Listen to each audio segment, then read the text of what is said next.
Hey guys, how you doing? Mr. Lee here. We're just doing a real quick video. One of last year's students, Samson, this is his dad's Super XT.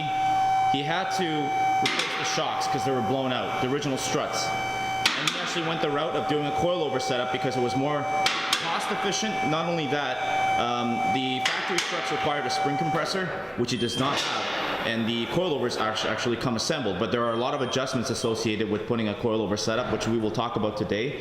So yeah, we'll just get started. Once I set everything up, I'll show you little snippets of each task at hand.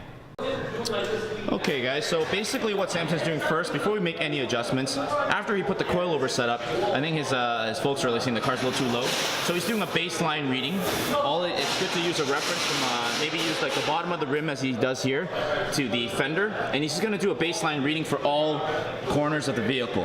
Ideally, in the trade, to be more precise, you can actually use an inclinometer, which measures the angle, the steepness of the control arm. But maybe I'll tell you guys more about that next time. But this is the basic reading. He's just getting a height reading from the corner, and he's going to do that on all four sides. Okay. While he does that, I will show you what is actually where the adjustment is. Okay. Now, if you see up there, this left rear strut, there's a lock ring and an adjustment collar, okay? And right above that, you have the actual coil spring, okay? And what you have to adjust when you're installing a coilover is obviously set the preload. After you set the preload, you adjust the ride height. And I'll let Samson elaborate on the process in which he took to adjust the preload afterwards. Hey guys, so basically what you're looking at here, these are some basic tools that you need to do a quick adjustment of your suspension. These crescent wrenches, what they're called, or sometimes they call them spanners. The hook here is what grabs onto the adjustment nut that's usually equipped on your coilover setup. There are other coilover designs, some premium ones. They don't even they use either like a round, almost like a round shaped pin. This one just uses the hook style. There's a different variety, but you have one to actually turn the lock nut and the other one to actually lock it in place. Sort of like a tie rod end, right? You have two nuts side by side. You use one to adjust and use the one to lock. And over here is just a simple tape measure. Again, there are more precise ways to measure. Couple things you got to address when you do adjust height. It does affect the vehicle's corner weight distribution, which we will talk about in another day. And over here, it's very important. It's crucial as you're making adjustments to document obviously what was before and after, so you see, right? You don't want to just go and start adjusting the car without recording all your measurements. All right. Hey guys, so Mr. Lee here again. We just have the left front wheel apart, and Samson is basically trying to raise his vehicle, as I mentioned before. After he installed the coilovers, the vehicle was a little bit too low for his parents' preference, right? Because this is their car, really. They're not modding it or anything. The reason why he put a coilover is because the original struts are a lot more expensive, and he was able to get four coilovers for a really, really good price, let's say, right? And not only that, at home, he doesn't have a spring compressor, so if he was to replace the strut with a factory strut, he'd have to, well, collapse the spring and rebuild the strut like you guys may or may not have done already. But the coilover comes assembled, so it's strictly bolt-on in terms of assembly, but you do have to make some adjustments, and Samson's going to explain. So that's your coilover. Can you just basically tell us what the different parts are and what they're for? So this ring here, that controls the preload, and this locker, that will just lock it in place, so you'll always have the preload set. So basically when you jam the two together, it just prevents the ring from spinning. Yeah, exactly. When you talk about preload, what does that mean? That's how much you're compressing the spring, so it's not like floating around. Basically, you're compressing the spring before it's on the car. Yeah. Okay, cool. Exactly. Basically, you don't want the slop, right? Because imagine if it's going over a bump, you don't want that coil spring to be bouncing around. You don't want to squish it either, though. You just want to take up the space. And like, what was your strategy behind tightening that nut? When did you realize your preload was good? You just... So it called for, I think, 5 millimeters of preload. And I measured the actual spring itself, the length of it. So then after I got that measurement, I would just take away 5 millimeters. Okay.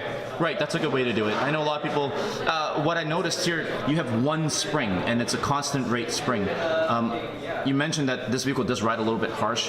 What other provisions? I know some of the higher end coilovers, they come with an additional, what do you call it, like a helper spring, right? Helper spring, or you can get a linear rate spring. Okay, okay. So like a helper spring, in case you guys don't know, this is a constant rate. It goes all the way up and down to the same rate. If you have a helper spring, essentially imagine another lock ring with a tiny spring that's not tiny, but it's like the coils are much thinner. And that spring doesn't really support the weight of the car. That's just to absorb the little bumps to make the car ride a little smoother. So what is this lock here for, the bottom lock? This one is for ride height. You'll unlock this, and if you want to raise it, you'll grab it from this one and just raise it up like that. But if you want to lower it, you'll grab from the other one so they don't like separate apart, and you'll just turn it that way. Right, so basically you would adjust, it'll move the whole strut, it'll change the strut length without changing your preload. Because if you adjust it from here, essentially you'd be compressing the spring to try to jack up the car. If you turn it from here, you're basically just, again, extending the overall length of the actual entire strut assembly. Okay, great. So let Samson get started. I'll just for it a little bit, so he's going to use the crescent wrenches. There you go. So I forgot to mention, he measured it previously. He measured 5 inches, I believe. Is it 5? Try again. Yeah, he just used a reference point, right? He just measured. It's 4, so we're going to try to get to 5. Right. So he's essentially going to turn that collar until he exposes about 5 inches. Yeah, it's going to take a little bit. So we'll just come back and record the rest of this. Hey, we're back. So basically, Samson has made the adjustment, and he's measured it. Now he's gained approximately an inch from the original location here. All right. Again, this is just adjusting the whole shock height. We want to lower it with the vehicle laden and with the spring compressed. I'm sure he's going to have the correct height by the end of it. All right. So once he's done adjusting, we basically just wedge this against the strut so it won't back off. Okay. All right. Hey guys, so we're just over in the rear corner now. I just wanted to show you, essentially the adjustment's the same. I just wanted to show you that it's a little bit of a shorter strut, but same thing, the adjustment collar is here. You would adjust that to raise and lower the vehicle. And Samson's going to try to achieve the same thing. The overall height, he's going to measure from the adjusting collar to the preload lock, and then just add about an inch.